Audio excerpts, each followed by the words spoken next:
Welcome to Electric Evolution with Liz Allan. This podcast is about the journey to a more sustainable future in order for us to be able to do our bit to achieve net zero. I'll be discussing a variety of topics with experts in their field in order to educate and increase our knowledge of clean energy, electric vehicles and the electric vehicle infrastructure. So whether you're an individual wanting to make a difference at home, a small business or a corporate, this podcast is just for you. So today I have with me Sukky Choongh, and she is the Environmental Manager for SMMT. And I know I'm going to fall over these words, but it is the Society of Motor Manufacturers and Traders. I did it!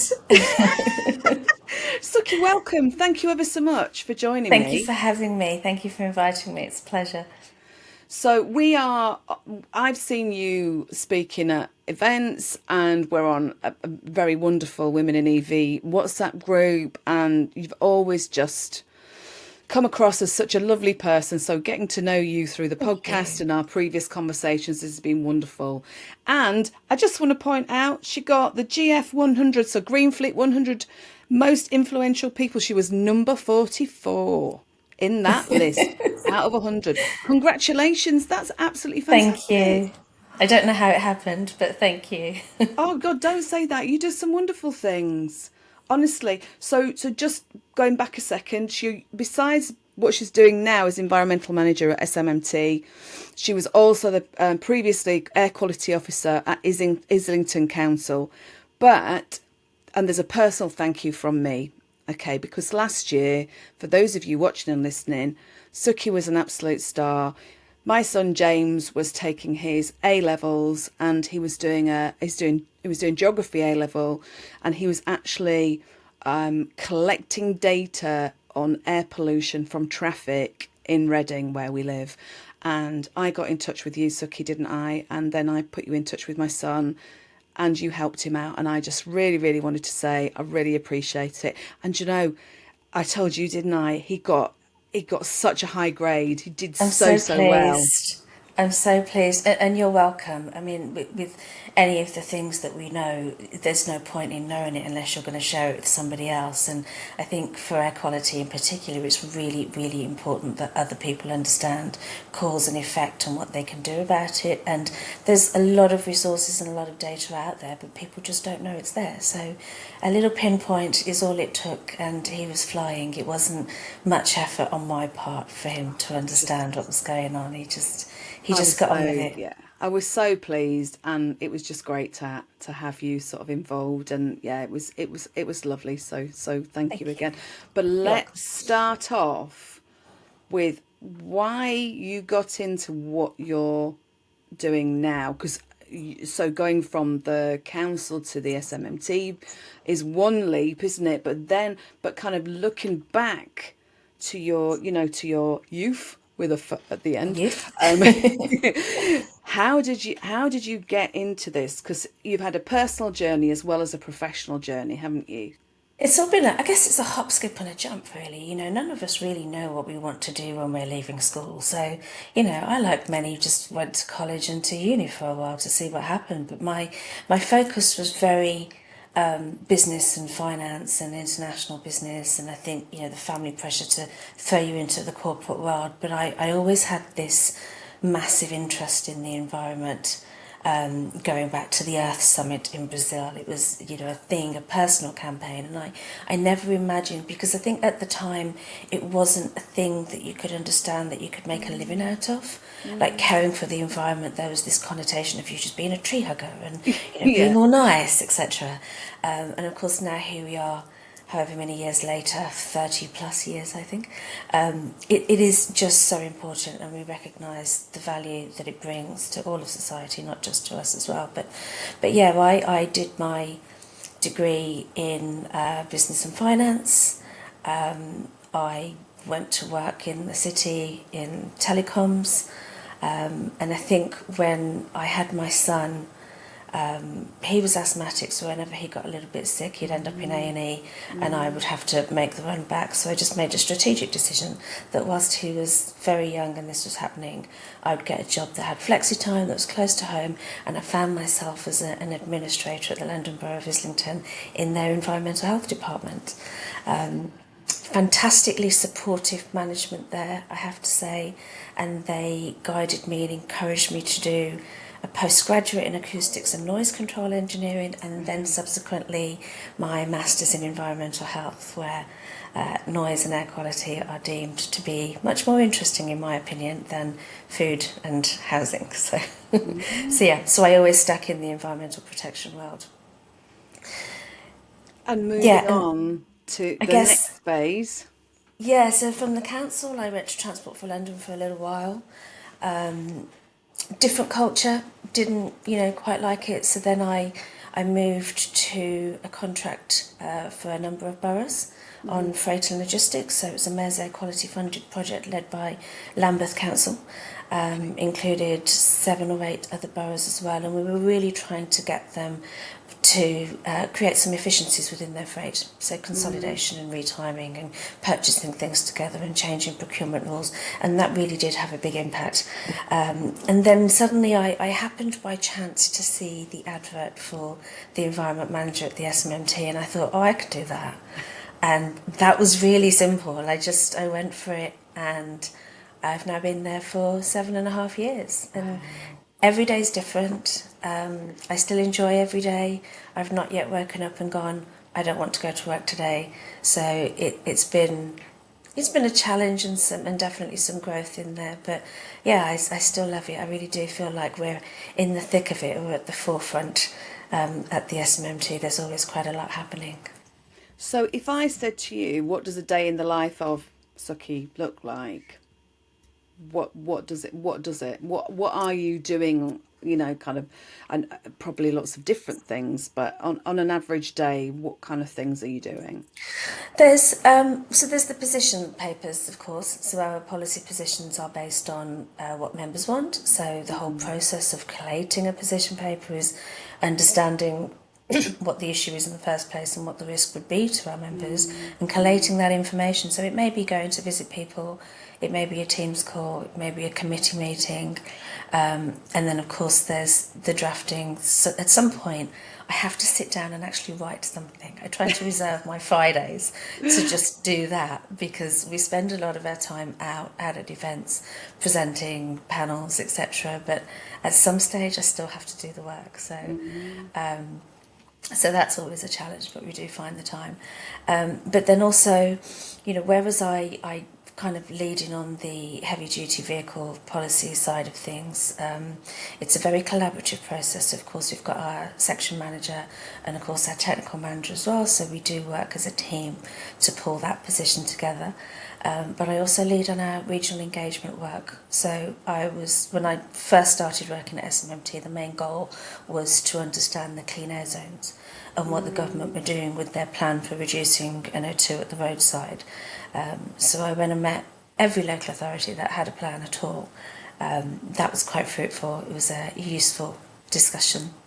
And I think there's been some really good things that have come out of having clean air zones. Controversial, I know, some people may not agree, but I think the proof is in the air quality improvement that we can see. So it has been worthwhile. Other things I do, I also lead on our internal environmental management system. So we are accredited to ISO 14001. We have been since about 2012, so before my time. And now I'm working on setting a science-based target. So there's a lot of work that happens internally about our own impacts and our carbon emissions. So yes, it's quite a full packed agenda. Does sound like it. And actually, I was going to say, and I know I talked to you about this before, didn't I? I find that some of the areas with regards to air quality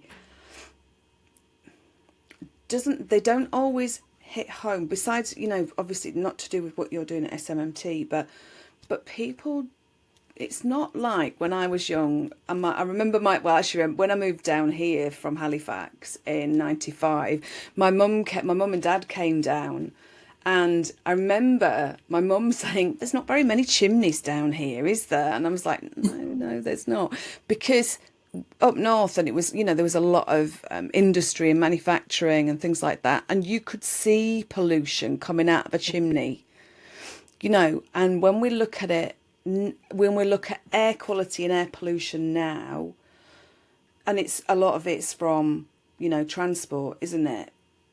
Where not everybody sees it unless you've got a load of cars with their engines still running down. So like down the Reading, we've got what we call the IDR, which is the inner distribution road, which is like a little dual carriageway that comes all the way round. People, it's kind of like, can I call it it's an invisible killer, It really, isn't is. it? Absolutely. I think people don't see it, don't quite understand it, and it has improved. We've had legislation under the Clean Air Act and smoke control zones and etc. that have changed the way manufacturing works and the controls that people have to put on. So there is, I remember it's been a while, I guess, in my local authority days, where sometimes if somebody did complain about black smoke, you would compare it against the Ringleman chart to see how grey is it against the sky's background. And now, of course, that it just doesn't happen anymore. We don't see that so much. But the offence was about the smoke being dark, not that there being emissions out there. That is a whole other issue that requires another load of management under industrial processes. But I think people don't see it as an issue, therefore don't take it too seriously. In my 20 odd years of working in air quality, when we've explained to people this is what it will do to you and this is the impact it will have, if that person feels that they can't do anything about it, they tend to go into denial. So I think whenever we're educating people on air quality is bad and what have you, it has to go hand in hand with what can you do about it. We can't just say, oh, look, it's bad and that's doom and gloom. We do have to empower people to make choices, make decisions, make purchasing decisions, I think, that are quite strong now, so that they can improve things, And if you're in a situation where you can't do anything, you can perhaps reduce your exposure. So take care of yourself first, think about where you're walking, the actions that you take, your route to work, your mode that you take as well. How do you reduce personal exposure? And I would say that actually my husband has done this because, so I'm the one who has to drive a lot because the fact of the work that I do. He works in Reading, so he stopped cycling down the really majorly kind of, we've got bottlenecks where I live in Caversham, where we live in Caversham. We've got two bottlenecks, and those are the bridges that go over the Thames. We've got the Caversham Yeah. Bridge, we've got the Reading Bridge. The bottlenecks are horrendous. So it basically meant that when he was cycling past them, you'd have a bottleneck and you'd have all that air pollution, so he'd be breathing it in. And now he'll go down, and he doesn't cycle as much these days, but he'll go down by the river, Yeah. kind of sort of like down. We've got the Thames, we've got the Kennet, two rivers near us. So he can do that and he can avoid a lot of it. But what I wanted to just ask you, so we're talking about people not understanding what the pollution is in transport. Can you just break it down and just say, so what that pollution, what is it, so we can make it really simple for people who might not know, who are watching and Yeah. listening to this, what So your what comes out and so your what we're your breathing in. main pollutant from an internal combustion engine is going to be nitrogen dioxide, and transport is the largest source of nitrogen dioxide, NO2 and NOx, largest source of NOx in the UK, and this has been because the energy sector has been cleaned up so massively, so those emissions have dropped. As then over the years, transport has come up. We're getting to a stage now where as the fleet is cleaning up, the proportion that comes from transport is becoming lower and lower. It's still the highest. It's still higher than other sources. But again, we are making those continual year-on-year improvements, and that has mainly been because of interventions like the ultra-low emission zone in London and clean air zones elsewhere. So I think even the simplest thing, like moving to Euro 6, has had a massive impact. We can do so much more, but if we look at the data, particularly from London, where the low emission zone and ultra low emission zone has been introduced and all of the heavy duty vehicles had to change to Euro 6, we've seen that change. We've seen that significant step change in concentrations. And of course now, as the fleet is moving to zero emission, we see that step change once again.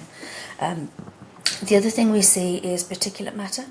So small proportion of particulate matter comes out of the exhaust, particularly with diesel vehicles, and often you will hear cited that 95% of PM comes from the exhaust. It's because it's minuscule, or from brake and tyre wear, because what comes out of the exhaust is so minuscule.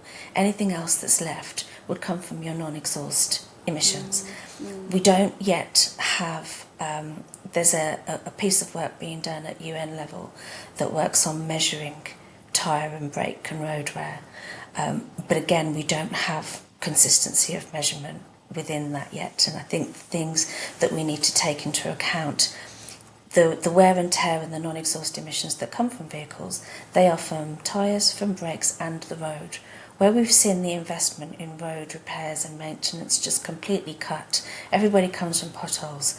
It's to be expected that you're going to get more emissions from that source. So I think there is a collective effort, if we are going to reduce PM from road transport, we have to look at the road as well as just the vehicle. Like, it doesn't matter how great your vehicle is. If your road is awful, you're still going to get more wear and tear. Yeah.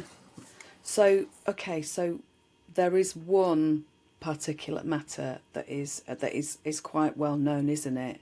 And that is PM 2.5. What is PM 2.5? Is that the particulate matter coming from the exhaust? So the PM 2.5 denotes the size fraction. Right. So if you imagine PM in its entirety, it's a piece of dust or a rock or something, and as that graduates down, so the smaller it gets, then the more impact it has on our health. So PM from road transport is around about 10 or 11% of the UK's total emissions. It is not the main source at all. As we move away from the internal combustion engine into electric vehicles, that minuscule bit that we used to get, that will go, but it actually isn't going to make a difference to the entirety of PM sources in the UK. So I think we have to be honest and realistic about where is it coming from. What are the sources of particulate matter? A lot of it is from wood burning and energy sources and industrial processes as well. But in terms of road transport, we're doing the work on how to reduce some non-exhaust emissions, but I think it's probably unrealistic to say that everything is going to go all together, because this is, brakes and tyres work on friction, so they require some friction to be able to work and maintain the safety of the vehicle and the passenger in that vehicle as well. But there are massive improvements that are being made in terms of the technology, and the simple things like keeping your tyres maintained, making sure they're inflated, you've got a good quality tyre. We're seeing in electric vehicles perhaps regenerative braking could potentially have some impact, but we don't have enough EVs on the road in any one place for us to really show the significance of that. But time will tell. Let's up the fleet, and I'm sure there's the potential for those studies. I was going to say, so we have had Ella's Law, haven't we, introduced, which was following on from the death of 9-year-old Ella Roberta, wasn't it, over in Lewisham? And I know that her mum Rosamond has been campaigning for this for a long, long time, because she was, am I right, she was the first person to actually have air pollution on her death certificate as part of, That's it right. was, the big contributor to her death at 9 years old. Yeah, I think Ella Deborah's passing was quite significant in the air quality world, and I think it's not to say she's the first person that died because of exposure to air pollution, but this was categorical. And, you know, the work that Professor Holgate did, and just understanding what was going on, and I think that research tracked those episodes of pollution and exposure, and were able to correlate those with when there was an episode of asthma. So that we can say categorically, but you know the potential for other people living in those areas to get sick and to get asthma, etc., is still there. It's just the first one that's been recorded on the death certificate. But I think gone a long way into raising awareness. So again, the first thing I'd say is to, you know, kind of reduce your exposure as much as possible if we can. But I think we do have to take into account for some people it's not possible. If you live on a main road, where are you going to go? If you drive for a living, what's going to happen? Because you're in the middle of the road, that is the most polluted place. The air inside your car comes from outside your car, and you know that is what people are exposed to. So I think that's where the interventions of making sure we clean up the fleet. The technology is there in the vehicles. We need to enable people to purchase those vehicles that are much, much cleaner for themselves, if not anybody else. There's some great interventions that have come in. If you look at the bus fleet and the London bus fleet in particular, and the ambitions for that to be wholly zero emission. I don't think TfL have bought a diesel bus since 2020. And if you look at those corridors like Putney High Street and Holloway Road, etc., where there are lots of buses, you can see the evidence in the concentration reduction from them. So there's lots that can be done. And the clean air zones themselves. There's quite a. Do you know how many are there now? Oh gosh, somebody Quite asked a me this few, question the aren't other day. there? There's not that many. There's probably what, seven perhaps, and they're quite different. And the emission standard for clean air zones are Euro 6 for diesel and Euro 4 for petrol. You know, a Euro 4 petrol car is really, really old. So Yeah. there's no reason why people cannot comply. No, I was going to say. So how old? Right. How old would that be then? Do we It know? would probably be about 16 or 17 years old now, I think. Right.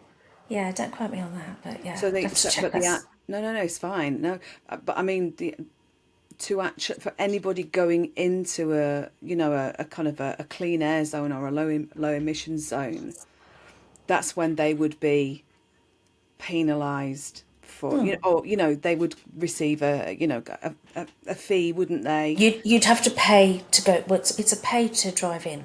Yeah. So if your car isn't compliant, your vehicle isn't compliant, then you pay a charge to travel in. Scotland have got a slightly different system where you can't pay to pollute, as some might say, and you actually pay a fine if you go into that zone and your vehicle isn't compliant. It's a Okay. slightly different approach, but Okay. So the the biggest drivers of the reduction in air pollution then is it from the pushing towards the kind of the zero emission fleets over the years then? Is that what you think? Is that what you'd say? It's very much fleet renewal at all. If we look at Leeds, what happened in Leeds with their clean air zone, and they were all set to go to be the first one, and then COVID happened, so they decided to delay. However, the funding that they had received, they spent it anyway, and they spent it and chose to support van drivers to change their fleet to Euro 6 vans. And then the subsequent assessment found that they now meet the objective limit for NO2 and they're not expected to exceed it again. So they didn't need to introduce the clean air zone. So there has to be this balance of supporting drivers to move, and then afterwards, if we still have a problem, then I think that's where you charge people. Because ultimately, if people can't afford to change their vehicle and they're paying fines, nobody wins. You're still No, that's polluting. right. They can't afford to Yeah. buy a new vehicle. So there does have to be this enabling of allowing consumers to purchase new vehicles. So, okay, on that note, what are your thoughts about that? I mean, obviously, so we've got the benefit in kind scheme, and there's a variety of other schemes that are out there for businesses, but the actual, so the individuals incentives, for people like, kind of me and you, if we're Plus, with people, yeah. yeah, people who don't have, I've got a business, but it's only a small business. Yeah. They were kind of knocked on the head a few years ago now, weren't there? Yeah, the plug-in car grant kind of dwindled, started off at £5,000 quite a few years ago, and then slowly dwindled, and now it's only available for wheelchair accessible vehicles. The benefits and the incentives that are available for company car drivers have shown that they work. There's, about 60% of new registrations are fleet purchases. And there's also salary sacrifice included in there as well, but it's still a fleet purchase, whereas people will take salary sacrifice to purchase their car for their private use. I think if that vehicle wasn't available through that method, would they be buying it? And I think for many, no, they wouldn't be able to. So there is certainly something that is needed for the private consumer. If we want people to take this seriously, we have to make it a little bit easier. And it's a difficult situation right now. We've got these historical tax incentives, the luxury car supplement, which says that you have to pay an additional tax if your car is over £40,000. Well, electric vehicles are expensive. We know this. This isn't a luxury car in the same way that it used to be. The definition of that has changed somewhat. It just happens to be expensive because it's a newer and cleaner technology, and we do really think that there should be some consideration for that, but we'll see how that pans out. But then the other simple things, we've been asking for some alignment on VAT that's paid for public charging. We're in this space where I think it's a privilege sometimes to be able to run your electric vehicle without thinking about it, and the early adopters definitely have been those with a driveway or with a garage that have been able to afford it, and then they get the privilege of paying 7p a kilowatt hour for their charging as well. Whereas if you don't have those things, I suppose London is not the case, but it's supposed that your socioeconomic background might be a little bit different, perhaps can't afford to have a house with a driveway and all of those things. Taking London, some of the cities out of the picture, as I say, of course, but then you then end up paying more for charging. You'll probably pay more for parking as well. So it is an inequitable situation. Yes. And we will reach a point of saturation when all of the company car drivers are gone, when there's only some people that are in a job that benefit from salary sacrifice. This isn't for absolutely everybody. So when we've saturated that market, what happens to everybody else? So yes, everybody else can probably get a vehicle in the second-hand market, but why should they still be paying more than others for charging? How is that fair? It's not. It's not. It's penalising those people who actually need that support, isn't it? And and we're lucky. We've been driving an EV about 18 months now, and we've got a drive. So we are looking that way, but actually there are still a lot of people who don't. And I was talking on another episode where I met an Uber driver recently, and he was basically saying that, so he lives in a flat, and I know that there are certain things that are being introduced with regards to people in flats. There's another episode coming up in the future that we'll talk about that. But he is driving up to, kind of the West Midlands, all over the place. And to him, he was, and I talk about dealerships quite a lot as well, his dealership sold him, I'm not saying sold him a dream,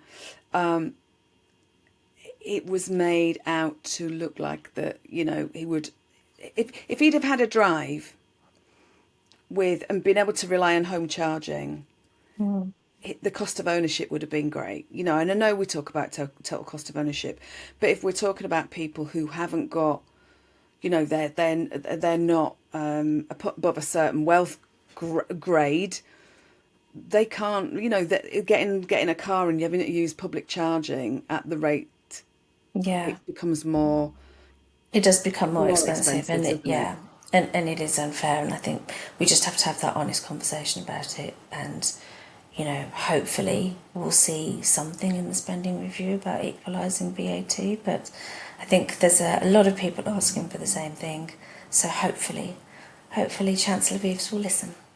I really hope so. I hope so, because we know that actually the more, so if we go back to the kind of the fleets electrifying, we know that more fleets electrifying will eventually, because they have, what is it, like a 3 or 5 year rotation period, and then they'll come through as used vehicles, or however long, depends on whether how they've bought them, whether they've leased them or whatever.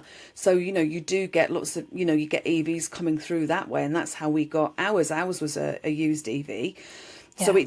it does come through that, but even they've got to be the price point that everybody can afford, and we're Yeah. not there yet. Like you say, we're classing them as a luxury, and there, if you look at brand new petrol and diesel cars versus brand new EVs, they seem to have kind of, not quite, but evened out. And then we had quite a bit of a drop last year, didn't we, in sort of like the price of used EVs. But when that stabilizes, we'll see how that goes. And over time, we just need people to move Yeah. to electric, and to hear the stories that are true. And everybody probably gets peed off with me talking about this, rather than the whole misinformation malarkey, because that's Yeah. just hard for people to kind of grasp what is true, what is the truth. Yeah, I yeah, sound like the and I X-Files, think don't I? we can take a look at the million odd people that are driving their electric vehicle and driving it fine and carrying on. And it's not the first electric vehicle that they've had. They've had a few, um, and when it works great. And I think when it goes wrong, like with anything, when something goes wrong, you tell everybody, and when something Yeah. goes great, you don't talk about it. You just get on with it. So, that there are still issues with charging and access to charging. We do still have charging deserts. So, Yeah, certainly we charging do. infrastructure that's out there at the moment is growing. I think CPOs are doing a great job in terms of putting out new charging infrastructure, but we need it to grow at the same pace as vehicle uptake as well. So I think everything just needs to move a little bit faster, and it's got to be accessible for everybody.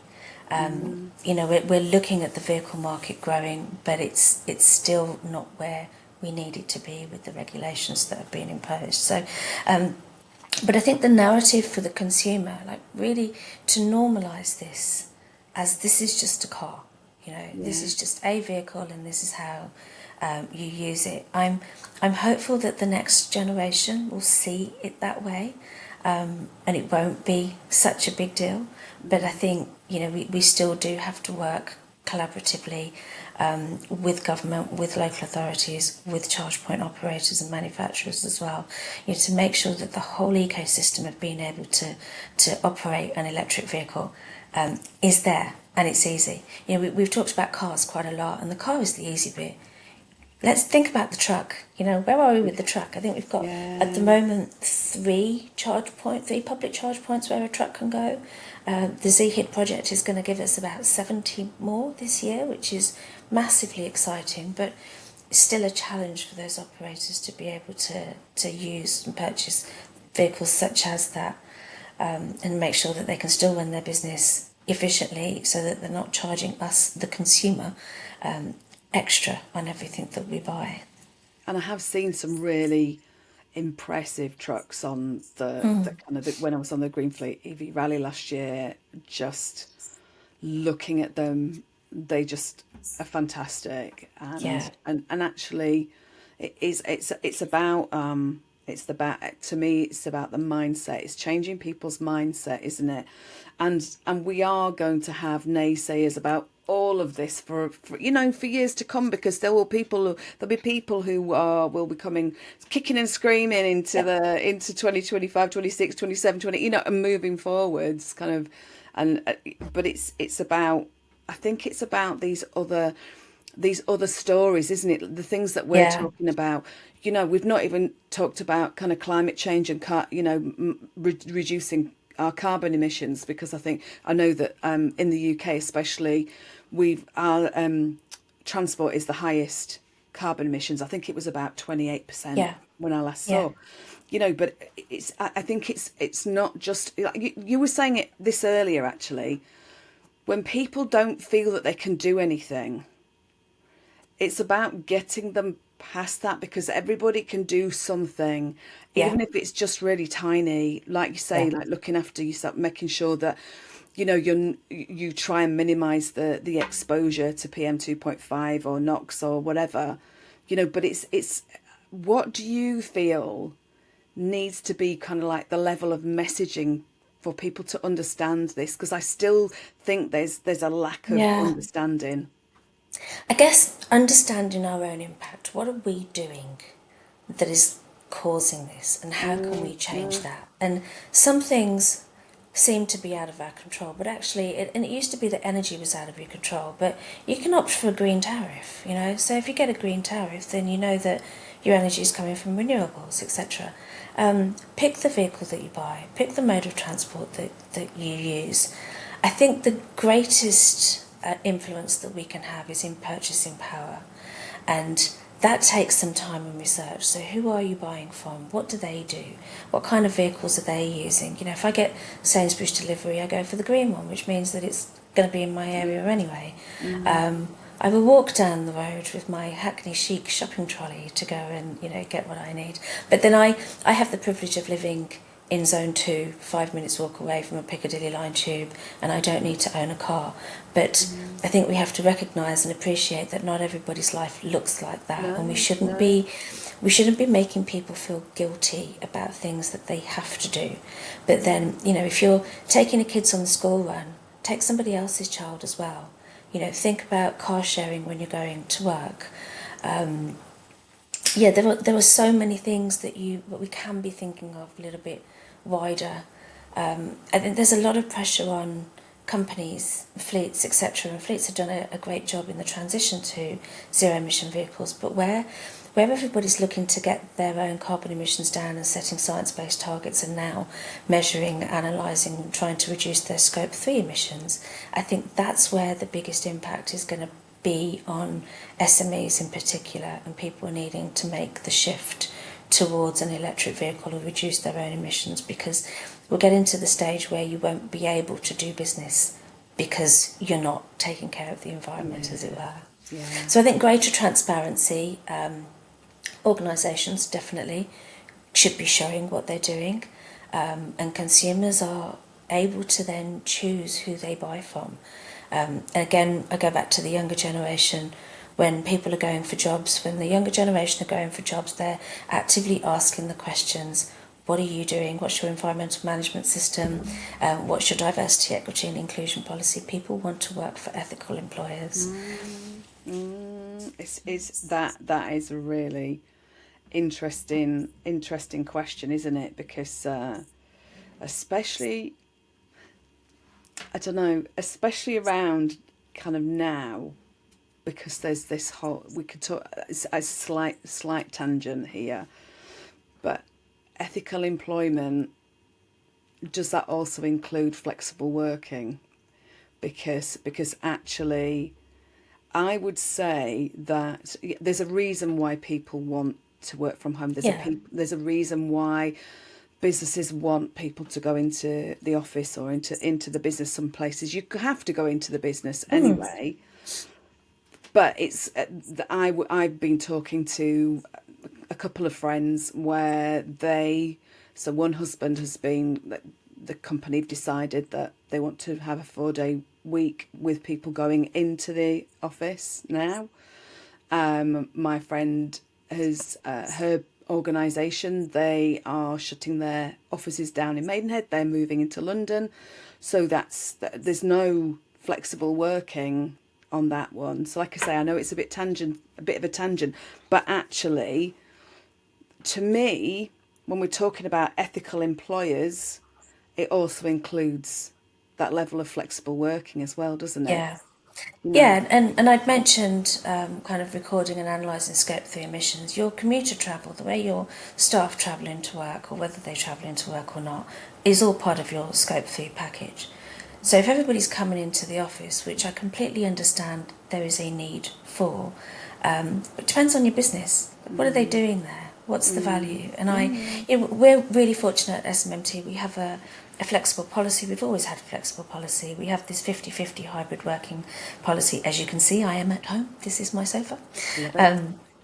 So, and it works really well for us. And I think for me personally, when I've got member meetings or events or things, I have to go to those. Yeah. Like I'm not inviting those people to my house, right? So no offence, but I have to go to those, so it works out really well anyway. And then on the days where I want to sit and focus and write something, then I try to do that at home. But I think we do have to look at the benefit of people travelling unnecessarily. Yeah. If you're going to go into the office just to sit on Teams calls with other people that are not in the office, what was the point? So let's think more creatively about how we work. Absolutely. These policies often penalise parents, carers a bit more because then you've got to pay more for childcare. You've got to do the commute. You know, it's exhausting. So then you buy a box meal from the supermarket rather than cook. So there's that wider societal benefit of being able to have that work-life balance, which I think is really important. I think you've hit the nail on the head there.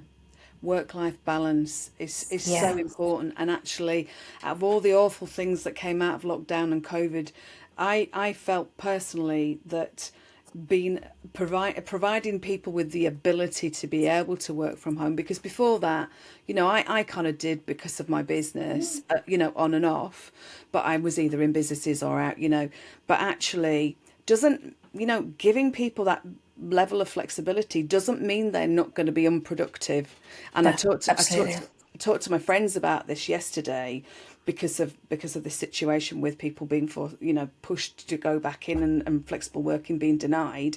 To me, it's about it, and another friend was saying it's about the culture in the organisation and making sure that they're bringing that level of communication and empowerment. And you know, you can't run a business remotely in the same way as you can how you were before lockdown. It's not just about lift and shift and then kind of go, oh, there you go. It's about actually what works. If you know, I can imagine that some of the companies that are asking people to do this just have done lift and shift and it's not worked. You know, so they're kind of saying, oh, people aren't being productive. It's probably not that. It's probably the fact that they don't feel supported. Could be the fact that some people are shirkers, but they're going to be shirker if they're going to be in the office or not. You know what your employees are doing. Like you can see the output. And I think I'm very fortunate to work in a place where we don't have that situation. You know, I've worked in local authorities before, and you know the people that are just watching the clock, right? But we don't have that. There's far too much to do for a startup, so you couldn't get away with that anyway. But it is fun being out there at events and meeting with members, and that face-to-face conversation that you have, you can't beat that. But then again, as I say, depending on what you do and what your role is, we do need to have that focus time where you sit quietly and actually, you know, create something. And I think everybody works differently. Some people are more creative around a group of people, some are not. I'm better off at the end of the day rather than the beginning of the day. So, you know, I try to schedule meetings in the morning and leave afternoons for writing. But it's a personal thing. Everybody's different, and I think, you know, we really do need to respect the way people work so that we get the best out of them. And that, oh God, you're definitely hitting the nail on the head there. Thank you. It's totally about that. It is about getting the best out of your team, you know. And like I say, just working in the work that I do in improvement, it's about providing your team. You're proving that you trust them. You're not having to, you know, if you You're not think that you have to micromanage manage them, there's something wrong. There's a slightly related issue that I get told a lot as well about, you know, the use of public transport, and that's what we should be doing. Everybody should be active travel and using public transport, and of course that's what I do. You know, live in London, but I think again, looking at car use generally, I think we have to be honest and respect what people's lives look like and put a value on their time as well. Yeah. So Yeah. for people to be able to go active travel all the time and just take the bus or the train or walk or cycle, you're assuming that there is a good public transport network for them to be able to do that. You assume that they can afford it, that it's safe to do so, that they're able-bodied, that they have access to a bike and they can ride a bike and all of those things. And I think we sometimes make car drivers feel incredible guilt, and we shouldn't do that. We should empower them to make the cleanest choice in their vehicle that they can, and have a look at the other issues, have a look at the issues around public transport in certain areas and why aren't they as good as they are in London. I go to my mother's in Solihull and I have to wait 20 minutes for a bus, and sometimes it doesn't even turn up after 20 minutes. And whereas here at home, if I get down to the tube station and it's 4 minutes for the next tube, I'm seething. I'm like, why am I waiting 4 minutes? But it's just a London privilege, isn't it? So Well, even I think yeah. we do need to take into account people's time and put a value on that as well.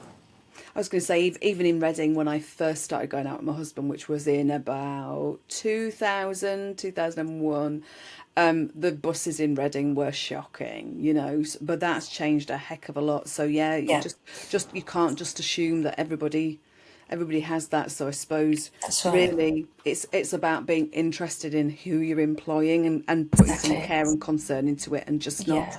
you And know, where are they? And make it easier for them. We want the London standard of bus service everywhere in the country. We've got zero emission buses coming out of our ears. It's the biggest market for zero emission vehicles. It definitely is the winner. Let's see that happen more and more across the country with reliable services. so if we're looking at what future cities could look like and towns, is that what you'd like, is that like, would that be, if you ranked the top five or three, depends how many you can count to, how many, what would your kind of top one, two, three be? So, in terms of the cities themselves, I'm not wholly sure. I guess London is an A plus plus city, but it stands alone. But for what a city would need, we want truly sustainable mobility. So everybody should be able to leave their house in whichever mode they choose, whether it's their private car, their shared car, and then connect all of the other services with one ticketing system. You should be able to get from A to B and back again without having to think too much about it. You just want to be able to tap and go. And then if you are taking your private EV wherever, then make it easy to park and charge at the same time. Make the rules clear. Don't put a restriction on the time that you can park that's different from the time that you can charge.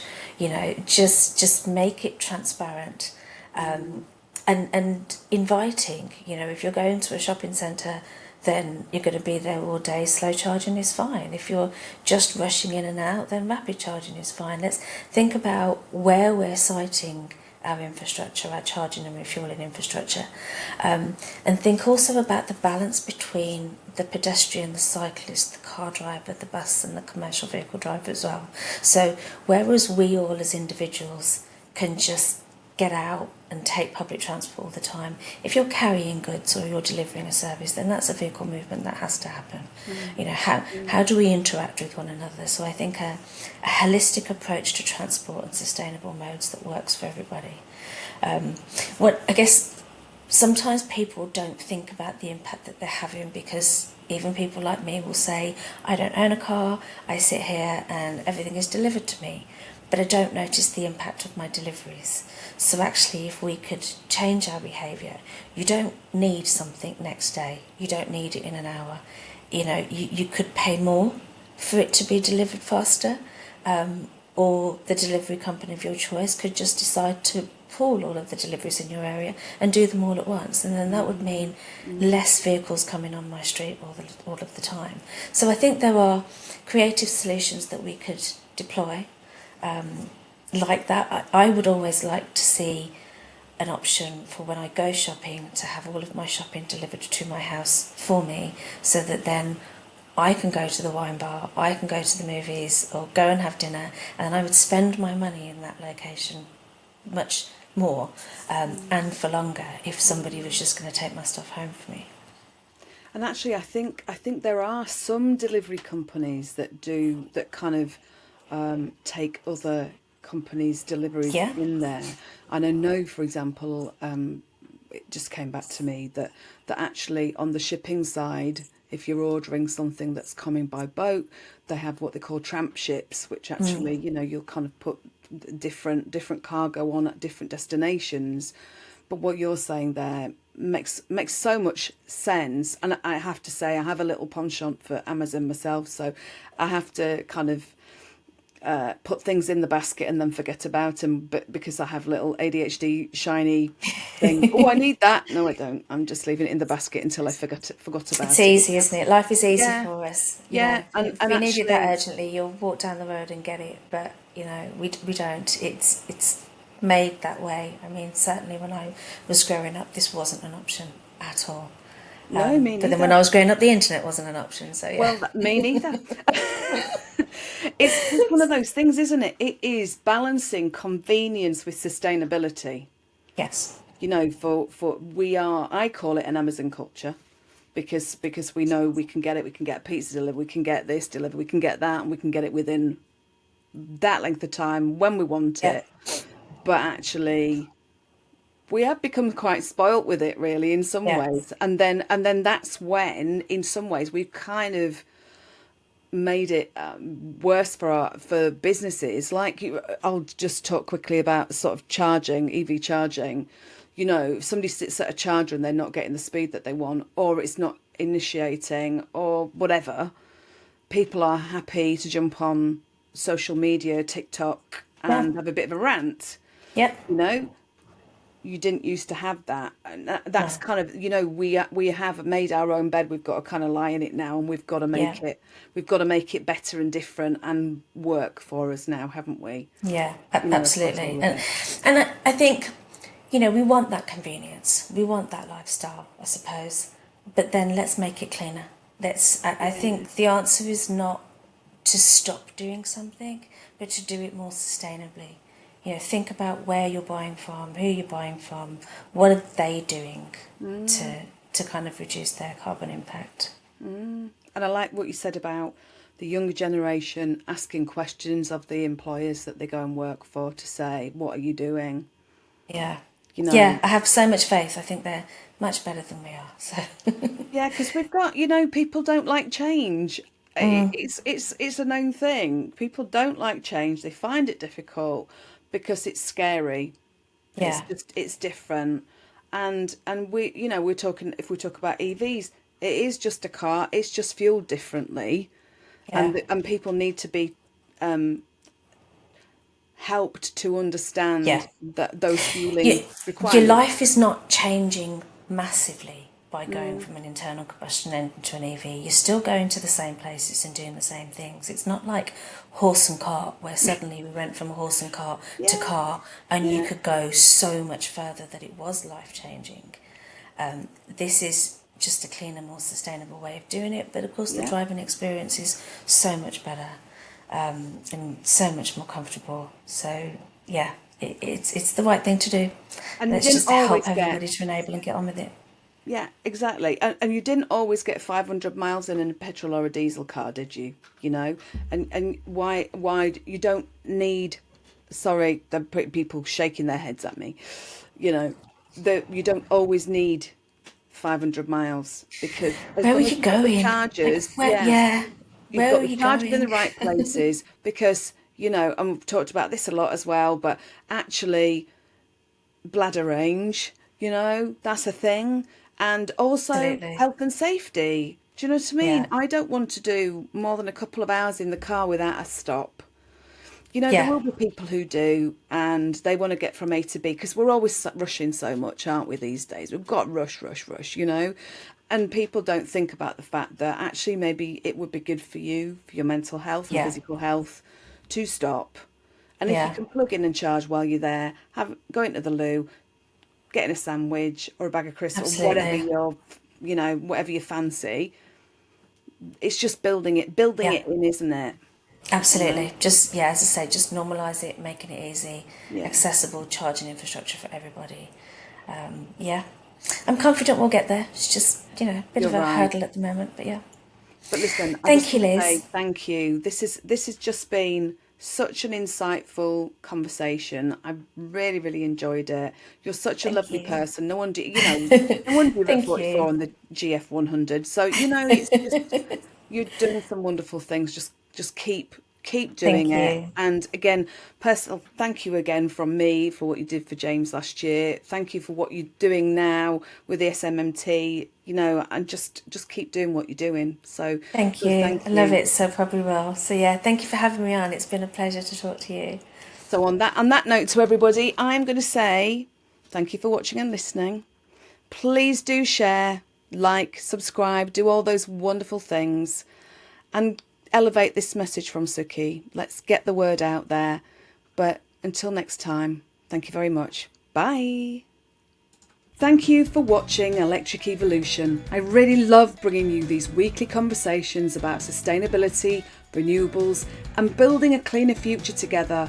If you're passionate about positive change, please like, subscribe, and share with others who also care about these topics.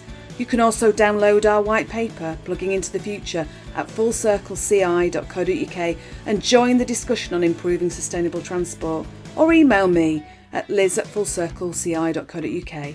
Thanks for watching. Bye.